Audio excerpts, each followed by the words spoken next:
mission to inspire. You're welcome. Our guest today is Abiola Eluwole. Hi, Abiola. How are you? I'm good, thank you. How are you? I'm good. You're welcome to our show. Thank you. Abiola is the founder of the Changer Narrative Changes England. She is a seasoned human resource manager who is passionate about change. She desires to work with young job seekers who are looking to discover their career fields. She is a firm believer of embracing diversity and specializes in recruitment consultation, trainings, and opportunities for people from the wider Black, Asian, and minority ethnic groups. You're welcome, Abiola. Thank you. What a profile. You are into human resource. Yes, that's right. And you're using that actually for the wider Black, Asian minority groups. Yes. We need more of us. Yes, so right. How are you though? How are you? How have you been? Fine, thank you. It's Friday, so yeah, that's good. So we're gonna ask you a few questions about yourself, but if you can just start by telling us a little bit about yourself so we can know you better. Okay, I'm just thinking that's always a very tricky question when you hear tell us a little bit about yourself. Okay, so I'm a mom of two. I am an HR manager. I fell in love with HR from doing a course. Okay. I'm just trying to put my thoughts together. So basically, I fell into HR. So I wouldn't say, I've always wanted to be a human resource person. It kind of just, I kind of just found it. Like some people, when they're growing up, they know exactly what they want to be. Mm-hmm. Some people want to be a doctor. Some people wanted to be a lawyer. People always know. For instance, my husband always knew what he wanted to be right from a long time. And even when he went to uni, they gave him a different course and he was like, no, I will stay 1 year because this is what I wanted. I was not like that. I literally didn't know what I wanted to do until I was 23, believe it or not. I went to university because, obviously when you're in secondary school, like, oh, you like to talk, you should be a journalist. You like to talk, you should be a lawyer. So I just went along with everyone's suggestions and then did my jam, did my GC, I can't remember what's called now, GST. Sorry. What's in Nigeria? Yeah, the Nigerian one. And why? SSC. No, I think it's called GC. Yeah, it's GC. Okay, GC. Yeah, GC. Yes. Wow, that's a long time ago. So I did my. That was before the SSCE came into. Yeah, I think, and I did my WIAC and I did my JAM and I got into university. I put in for mass communication because obviously that's what everyone was saying to do. Yeah. But because I didn't make maths at that time, right? Because I did my GC in SS2, so like before the final one. So by the time I did my WIAC in SS3, the result was not out, but I was already in university because I went to private uni. So I was offered English language as a course. It's like I didn't really know what I wanted to do, so I didn't mind. I just took it and just stayed doing it. Right. And when I finished year one, they're like, oh, now you can do mass comm because obviously we've seen that you can actually handle mass comm. But by that time, I already liked people in English. I already liked my lecturers. So I was like, I don't want to switch again. So I just stuck to it because it wasn't like that was what I wanted. If it probably was what I wanted, I would have said yes. And then I finished that. I came to England to do my master's and I did an MBA because that was the course that I could get into at that time. Right. And my second semester, we had the course on human resource and it felt like, it spoke to me and I was like, wow, this is what I want to do. This is what you want to do. This is what I want to do. It sounds perfect for me. And I started researching on it. And I remember coming back home and having a conversation with my mom, and I was like, this is what I want to do. And because in England, you have to have like a certification for this. And my mom was like, I'm not about to pay. And I think at that time it was about 1,500. I can't remember. So like, I'm not about to pay £1,500 for this. You've not even finished the MBA that we just finished paying for. You now said you want to come and do another one.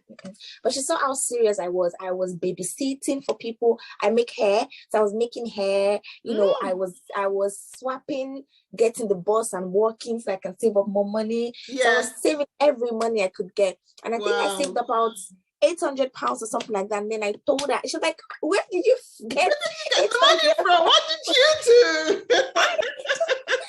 I was like, oh, you know, and then she saw how serious I was. Then she added on the balance for me to get that course. So I did my CIPD alongside my MBA, side on side.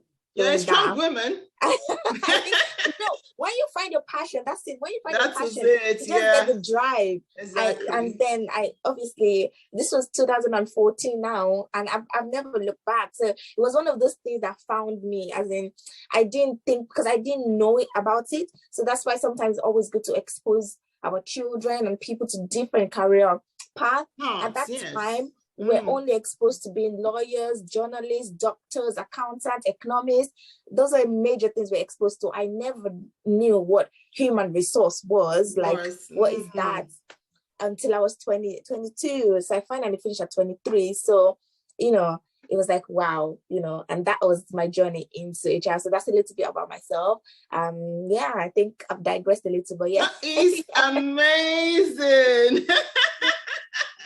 No, really, that is amazing. It just shows that no matter how old you are, you can still find your path. You can still find your career path in life. Exactly. Yeah, that is so amazing. Wow.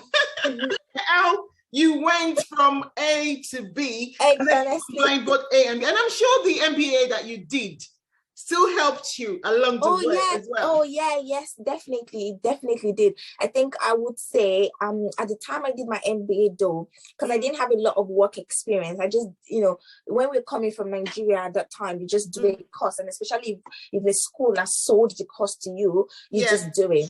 You know, it doesn't matter whether it's in line with what you're doing and stuff like that. So for me, that was what it was. But going over the years now, I would say that when I started moving into more management and senior roles, that is when my MBA started coming into play. Because at the time I did it, I didn't have the work experience to equivalent the MBA, if that makes any sense. So along the years, when I then started getting my experience, I think I started working in 2014, 2015. So obviously working my way up the ladder. And now since 2019, then I can say, okay, effectively, I've been able to now combine my MBA career with this. Exactly. So I've done worked in roles of being an HR business partner, so marrying HR and business objective and strategies together, and making sure that it follows in line with the human resource part, making sure that we are in line with regulations, you know, breaking any laws and stuff like that. So yeah, I would say 2019 is when I started using the MBA I did in 2013, 2014. Which is amazing. So you didn't put it under the carpet? No. No knowledge is lost. You just need to wait for the time to then, you know, effectively use it. Knowledge is lost whatsoever. Good knowledge anyway. Good knowledge is lost. Yes, no knowledge is no knowledge is lost. Yes, you're so right. So your projects, I know you have this baby project that you're so passionate about, which is the career narrative changes. What is it all about? So in the middle of the pandemic, actually at the start of the pandemic, I was at a position whereby I had to deliver a lot of bad news. So I had to let a few people go at work. I was seeing people were losing their job left, right, and center. You know, it was quite uncertain. A lot of people were being followed. There's so many uncertainty going on in the world, and especially the hospitality team sector was very, was hit hard at that time. And at that time in my career, I was seeing a lot of CVs coming through the door, and it was, I felt for them, but I was like, you know, this doesn't marry out with what I want in terms of recruitment wise. So I think, and also I was at the place whereby I was just not settled in my spirit, really. I'm a Christian, for people, anyone that's watching, obviously. So I just wanted to do something in my own little way to kind of help, if that makes any sense. Because I'm not at the forefront. I'm not a nurse. My mom is a nurse, so every day we couldn't see her, but she was telling us how it was at the hospital and things like that. And I really wanted to do something to help people at that time, even if I couldn't physically treat anyone, because that was not my profession. So that was what bettered the career narrative changes. So the idea behind the career narrative changes was to help, you know, people at that time to understand what they needed to do, to bring out your transferable skills for some roles, changing one story at a time. You know, there's a lot of sad stories, so sad news. We can't change the world in one day, but we can do it one after the other. And there was a lot of and also at that time as well, just as the pandemic was gradually easing, we saw an influx of, you know, immigration activity where the border was open and a lot of people were coming into the country. And yes, all fair and good, one spouse is coming to be in the healthcare sector, then what happens to the other spouse? So transitioning them into the British country and into the British corporate world, you know, it was important at that time. Because I when I came into the country, I was working in FCMB, First City Monument Bank in Nigeria. My job title at that time was platform assistant. But what I was doing was supporting the marketing, the account managers. So when they go in and bring out the clients, they hand over the client to me. So more like a client relationship manager. That was my role. But it was called platform assistant in Nigeria. And then I came to the UK and I put platform assistant on my CV. And then I was applying to the bank because that was my environment. That was where I was working. I was applying to like companies and no one was calling me back. No one was, you know, giving me the time of the day. There's nothing like that job title. Exactly, there's nothing like that job title. And when someone saw my CV, I was like, platform assistant, they think you're working in the train station. You should be applying to the train station because that's where you find platforms. And I was thinking, no, this is what I've done. So when I spoke to her, I told her exactly what, and she was like, this is the wrong job title in this economy, in this corporate England sector. This is called a relationship manager or a client relationship manager or an account manager or something like that, or, you know, a customer assistant or a customer representative, you know, different things depending on where you fall. And once I changed that job title on my CV, the difference was clear.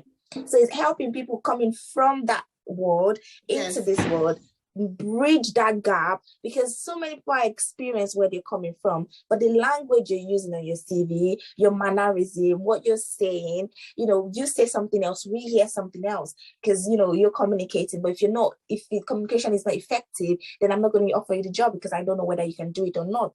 So that was what bettered the career narrative changes. So me being like the bridge for those people, and also, you know, showing giving opportunity, because some people don't realize that they have so much opportunity out there and they just think this is the only thing I can do. Stereotypical, you know, I have to be in healthcare, I have to be working in McDonald's, I have to be a healthcare. There's nothing wrong with it if that's what you want to do, but if you don't want to do that, there's also a way, and there's also another career path that you can follow. You just need to know what to do about it and where to look.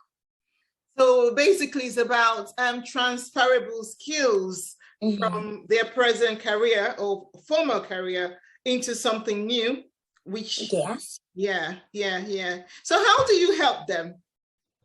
So we help in different stages. So there's different stages and different packages that we do. So the first one is just looking at your CV and giving an honest review about it. So you can send us your CV, we can have a look at it, and I can say, okay, what sector do you want to work? What do you want to do? What are the keywords? Because honestly, right now, a lot of companies are using algorithm to shortlist the CV, and the algorithm is embedded to pick up keywords. So we need to know and understand. If you're a stakeholder manager, for instance, or that's where you want to work, there's some language that's common in that environment. So if that is lacking in your CV, no matter how great you are, the system will not pick that up. And the only way you can actually defend your CV is to get in front of someone to interview. And the only way you can get in front of someone to interview is making sure that you have the right words in your CV. So we look at that, look at your CV for you, and then do that. Second package, when you get your CV done and you get offered an interview, then we do an interview preparation with you. Obviously, we can't do your interviews for you, but we can do like a stimulator kind of interview for you, so that we can ask you a question just like you're in an interview, and give you scenario-based questions. It might not be the same, but obviously you can pick up examples from there that you can use in future interview. We can teach you the STAR method. So obviously when you're answering questions in your interview, you think about the situation, you think about the task, you think about the action, and think about the result. So those 4 things need to be present in your answer when you get an interview. So those are the kind of techniques that we go over with you. And then obviously the third package that we do is we optimize your LinkedIn for you. We do your CV and we do your interview preparation. So you can pick and match. So we do CVs, we do interview preparation, we do LinkedIn optimization, and over that, at the end of the line, we do your confidence boosting for you. So it's another thing to then be at work, and you get people with the imposter syndrome, you get people, losing the confidence of, okay, actually I'm not in this place and I actually need to do this job.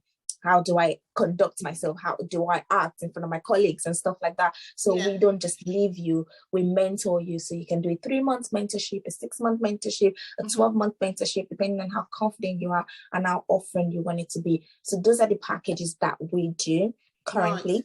Right. Okay. So if someone wanted help with their CV and boosting their confidence and preparing for interviews and stuff, do they pay for that service? I mean, what do you offer? So at the moment, when we started, it was a lot of pro bono service, and then we started charging. But right now we're in the process of registering to be a charity, so that we can partner with other people and we don't have to charge a lot. Because I feel like, people are in this position, they need this help, and then I'm charging them for this. But then at the end of the day, because it's not just me, I have a team of other people that are working with me that need to get paid as well. So we do this, but at the moment we are transitioning into a charity whereby we will not be charging the people, because we'll be doing a lot of fundraising, and we're going to be partnering with a lot of people that would be able to offer their services for free. But at the moment, whilst the transition is still going through, we are having to pay the other people that we're still working with. So at the moment, if someone was to need our service, depending on what they need, we do a lot of free things. So like the CV one, for instance, is free. So if you want us to take a look at your CV, so we're not doing it for you. You already have it. All we're doing is taking a look at it, and we're telling you, change this, put this. So you're doing the work, but we are telling you what to do. But if you want us to actually write it for you, then you pay for that service. You pay for that service. Okay, that's understandable. So if you have an interview, if you want us to stimulate you and run through it for you, for as many as possible, you pay for that service, but you can use it for as much as possible, up to 5 times, and you just pay once, and that's it. So we can do as much interview stimulation for up to 5 times for you. So you pay for that service as well. But if you just come in to say, this is my CV, I already have it done, please can you take a look at it? I want to be a project manager.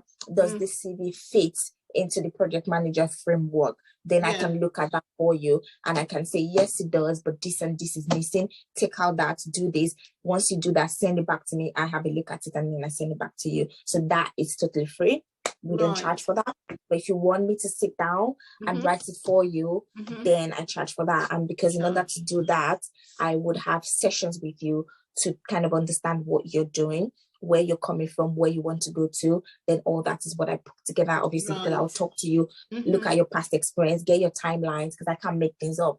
I need to put in what you've actually done, but in a better way, so to say. So then that is what we charge for.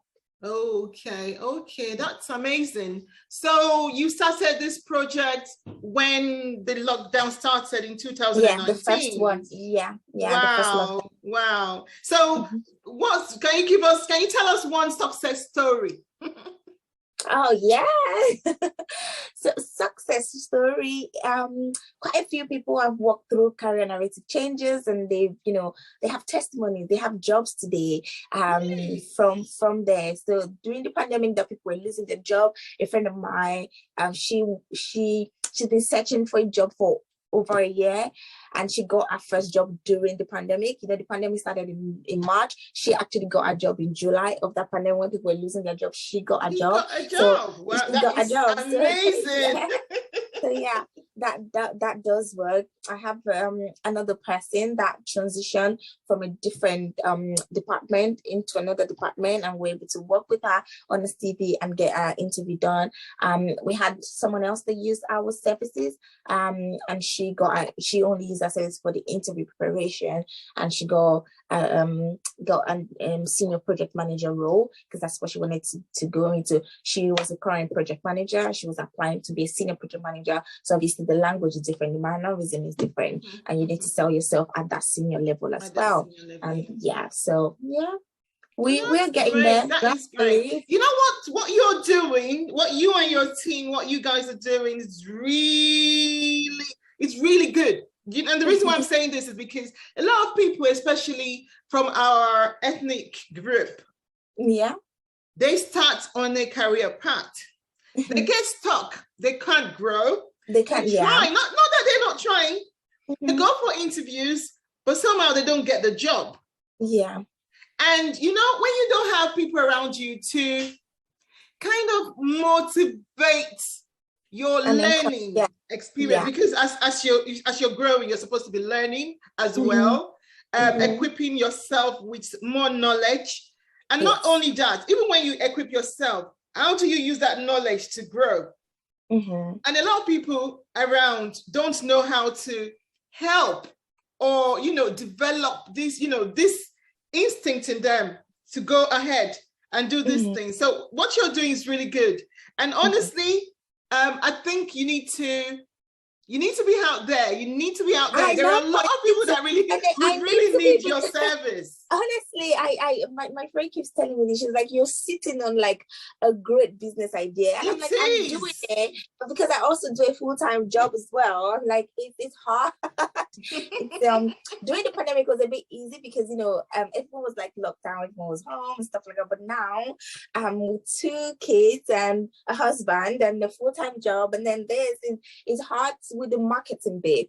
But obviously people that know us and they're referring our services, we're helping as much as we do. But I know that I want to do more, but I need like more people on my team, if that makes sense. For the fact that I cannot do.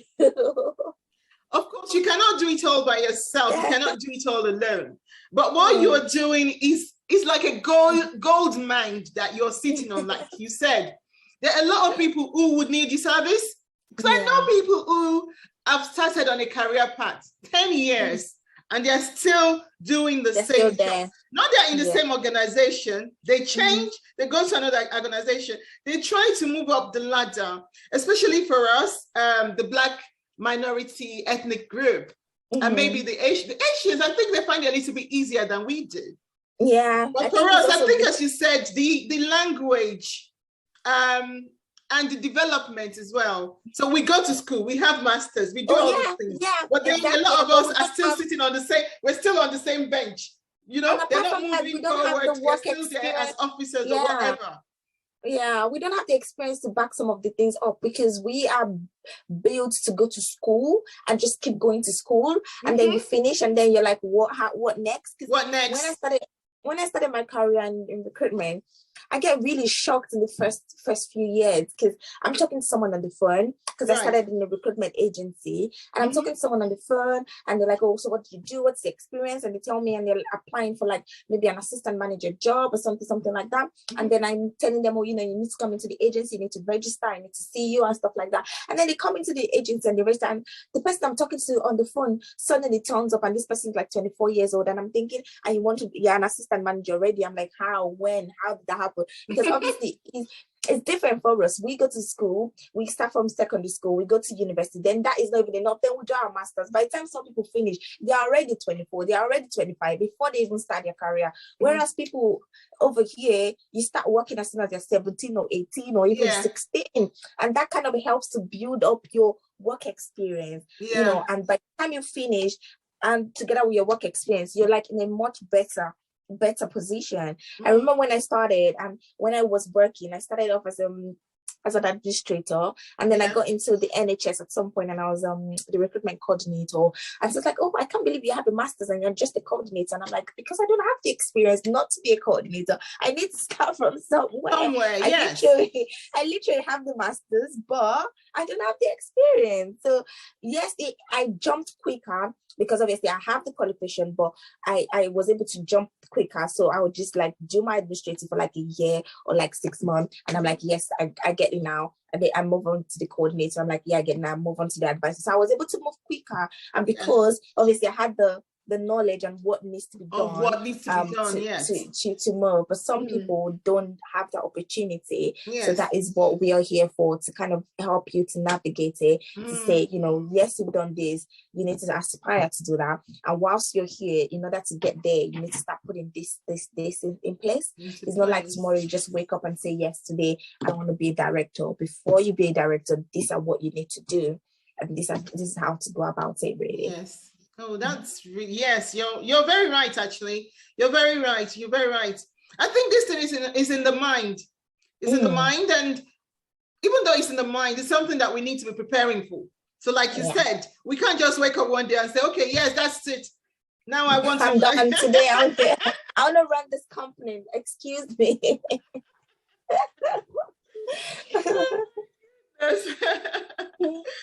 Oh, that's amazing. So with the success story, I'm sure there would be stories on the other side that are not so successful. Definitely. Can you tell us about one or two of them? Definitely. I think with that is obviously it's hard work, and not everyone is cut out for that. And sometimes you might need to take a pay cut in order to get to where you want to go to, and not everyone is cut out for that. I was working with someone. They get paid really well. They were working as a carer, and when they're on 9 shifts, you get, if you work weekends and you're 9 shifts, sometimes you get paid as much as £14 an hour, £13 an hour. So for someone, that's good money. And you want to transition into the corporate world, and you've not had any corporate UK experience, something had to give. So at this point, you either need to take away some time from this and volunteer your service, either in another place, so that you can use that voluntary service on your CV as your way into the corporate world, or you can find a part-time job in the corporate world whilst you're also part-time in doing your career job, so that you're not losing both ways. But either way, you still need to take a pay cut, because when you're starting and you're transitioning out, and maybe depending on your level and your grade that you are, if you're a young job seeker or someone that just started, you'll be starting as an administrator or a representative or a coordinator, and your salary or per hour might just be like £9 or £10. That's a £4 pay difference. Some people are not ready for that, which is understandable, because there's bills to be paid, there's family to be looked after, there's people back home, there's a lot of people waiting on you. So you need to make a decision. So some of the not so successful that they desire it, but they don't have the room to do it at this stage in their life, because they need the money that they're currently making in that space to fill some gap, which is also understandable. So sometimes it's a painful pill to swallow, something needs to give sometimes. And if you're not ready for that, to put in the hard work, then you might not be able to get the reward that comes at the end of it. Do you know what you just said now is so interesting? Because as Africans, when we come to a more developed world, we want to work, we want to support our family, we want to do a lot of things for ourselves. There's so much that's expected of us. Yeah. So coming here to do voluntary work, it's not part of it. If you know where I'm coming from. Yes, definitely. So yeah. So it's a little bit, it's a little bit a lot for them to do. But as I said, I think it's something that we need to know. We need to be aware that where we are, there's this culture. You have to give sometimes. You give, you get something in return, but it's not monetary. Yes. And sometimes you spend money to make money. It might not look like it right now. but it might not look like it right now, but you're sowing it and you're investing in yourself, and you will definitely get the reward. Sometimes the benefits can be quantified and sometimes it cannot. The satisfaction derived from it afterwards. But again, not everyone is obviously ready in mentally and also financially for that conversation. That so it's is always so like, true. yeah. That is so true. But I mean, that there's this lady friend of mine who we came to the country together back then. She's a director now. And I remember she took 1 year off. She was a manager at the time, but a junior manager, like a team leader. And she took 1 year off, 1 year off. She took it as a career break, but she actually went to volunteer with some other organization. When she came back to a workplace, within 3 months, she got another job, a promotion. Within a year, she was in a senior management position. And that was it. She started going. Now she's a director within how many years? So I do understand what you're saying, to be honest. And I think it's something that we need to be aware of, that sometimes, like you said, something has to give, and we have to use money to look for money. Because that 1 year, she didn't earn anything. Exactly. But she got the experience that she wanted. And obviously now she's probably earning more to make up for that 1 year. Of course, she's earning over £100,000. Exactly. Sometimes it doesn't have to be like, it's a conversation you need to have with yourself. It's an honest conversation. No one can make that decision for you, because sometimes you might even take the gamble, you might take the risk, and it might not even work out. But if you don't take the risk, you would not get the results. That's true. That is so true. That's so true. So who are your client group? Who do you render this service to? We are very... when I get asked that question, I think about it and I'm thinking, our door is open to anyone that needs our service, basically. If you fall into that category and you need it, then we are here for you. But usually our target audience are the ethnic minority group, because we have less opportunity open out there for us. So you need to be able to look for this opportunity, where to look, and you need to be able to be 10 times. Unfortunately, it's a sad truth. You need to be able to 10 times better than your peers, sometimes to be able to qualify for something that ordinarily, if you're not from the ethnic minority, it might just be easy for you to get. And obviously being a woman is another conversation entirely. But so anyone basically that needs our service, we're there for you. But we are targeting the ethnic minority group, like we've said. And our target audience, again, is people that are transitioning into the UK working environment. So if you're newly here, or you just moved here, or you don't know where to start from, what to start looking, then we are your person. And again, we are also targeting like new entrant into the market and people like in the mid-level of their career. So you've been doing a particular job for 5 years now, and think, okay, now it's time, I want to take that leap. So sometimes all you might need is just a confidence booster.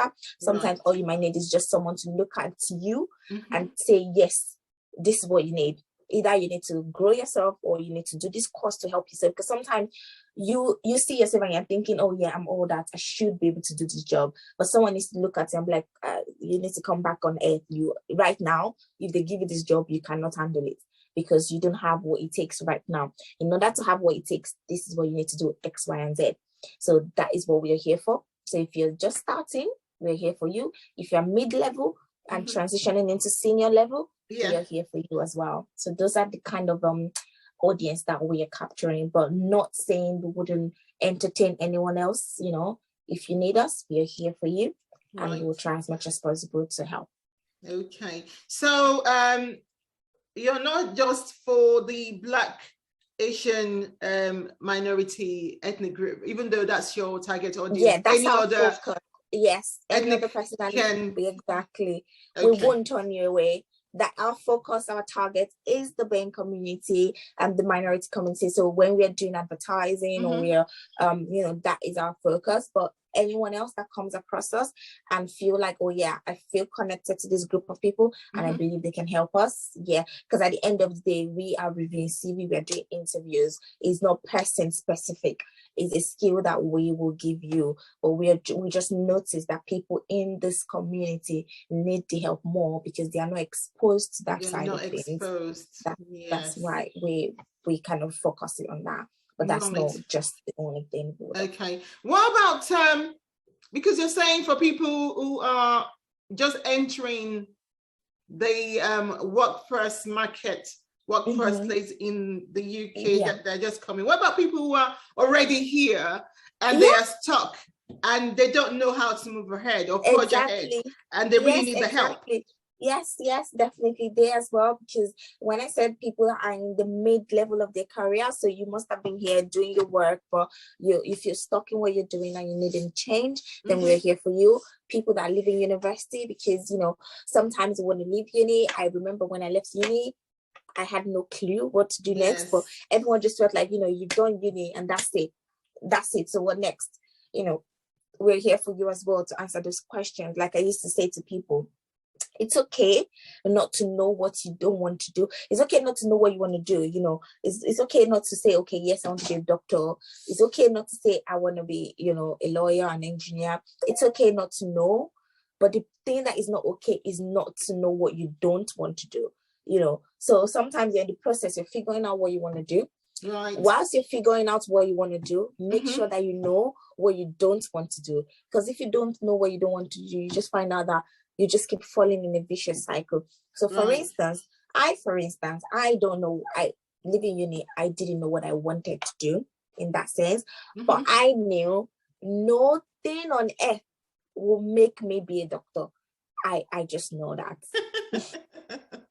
I know, because I feel like you mean medical doctor? Medical doctor. I know nothing on earth will make me do that. Nothing on earth will make me be a nurse, for instance, because I am not good in that aspect. So I already know. So I might not know what I don't want to do, but I already know what I didn't like. Because I feel like I wasn't very good at maths growing up. So if I had gone to science class because everyone was going there, I would have felt like a failure because I would have been failing and it would have made me feel very bad. So I knew so I gave myself the hard truth. I was already struggling with basic maths at it. You now want me to come and do for that maths? How? So I already so I didn't bother torturing myself. I admire them. My mom is a nurse. I love her. She enjoys what she does. Hats off for them, but I know that I wouldn't, and I don't want to give wrong medication because I will not even remember all the things I need to remember. So I knew that I cannot be an accountant because, like, again, I didn't like numbers. I could care less about demand and supply. It's not my business as long as So I knew definitely that accounting and being in commercial class wasn't for me. Again, if I had followed my friends there or if I had followed someone there, I wouldn't have been successful in that area. So I would have, again, it would have demotivated me. So I knew that, yes, I might not be, I don't know exactly what I wanted to do, but I was good at writing. I was very creative. I could read, and my comprehension was very lovely, so I could read a 10-page and I would summarize it for you like a 1-pager. So I knew that, okay, yes, I might not know where that is getting me. I was always very interested in people. Right from time, I was a people person, so I got along with a lot of people. So my friends always say, if for me to get angry with you, you really must have done something, because I try to give people the benefit of the doubt. I will give you a very, very, very long rope. So I found somewhere that I was comfortable in. So I went into the arts or humanities, so to say. So I didn't know where that was going to lead me, but I figured the things that I was good at, and that came together at that. So I knew that, yes, I don't know where that is going to lead me, so I don't know what I wanted to do, but I knew things that I didn't want to do. So it's always good to have a start point. So if you know what you want to do, great. But if you don't, at least know what you don't like, so that you don't bother going into what you don't like, except obviously, I don't know, maybe you're doing it to please someone, but that's another conversation. But don't do things that doesn't give you joy, basically, because you're going to be sad. Yes. That's a very candid advice. And there's something I just picked from what you said. What I picked is that you can't follow somebody else's path. So someone else might like you said, might want to be an accountant. Yeah, for exactly. example. And that person can be your best friend. Exactly. But you don't have to do what that person wants. Exactly. You just have to figure out what you want. And even if you don't know it yet, think about your passion. What are you passionate about? What do you like? Because work is stressful, but if you enjoy what you're doing, you don't feel like, you don't feel it that much in that sense, because you derive joy at it. And we spend 8 hours a day at work, or most for some people, you know. So you need to at least derive joy in what you're doing, because if not, it just leads to other things. And then you wake up in the morning and like, oh, why do I have to go to work? Yes, I hate all the people at work. But you remember that, oh, my bill is coming at the end of the month. So you're like, okay, I have to go to work then. So we need to have a passion for what we want to do. That's right. Oh, that is so, in fact, that's advice is one of the best advice, because some people go into a job that they don't like.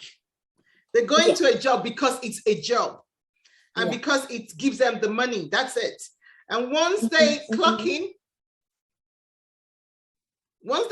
in the morning, they are already looking forward to clocking out because they don't have a passion for it.